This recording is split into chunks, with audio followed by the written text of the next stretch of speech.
అని ఇంకా రెడీ అయిపోయి ఇలా వచ్చేసానండి. ఇంకా పూజకి ఒక్కొక్కటి అమర్చుకుంటున్నాను. ఇంకా పూజకి అయితే ముందు అయితే ముగ్గు అది వేసుకుందాం అని చెప్పి ఇంతకు ముందే షేర్ చేశాను కదా, ముగ్గు పిండితో వేసుకోవడం మేము. అలాగే తులసి మొక్క అది పెట్టుకుందాం అనుకుంటున్నాను. శ్రీమన్నారాయణ మూర్తికి తులసిని మించిన ఇష్టము ఉండదు, వేరే రకము ఉండదని మనకి కృష్ణ తులాభారం అయితే మనకి నిరూపిస్తారు కదా. అలాగే ఇవాళ తులసి అయితే ఇలా పెట్టుకున్నానండి.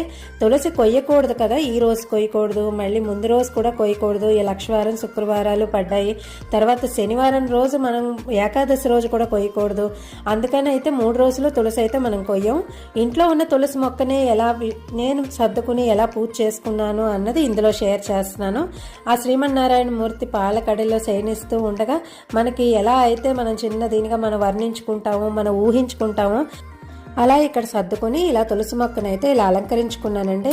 ఇలా పెరుమాళ్ళని అయితే సర్దుకున్నాను. ముందైతే మనకి గణపతి ఆరాధన లేదే మనం ఏది చేసుకోం కదా, అందుకనైతే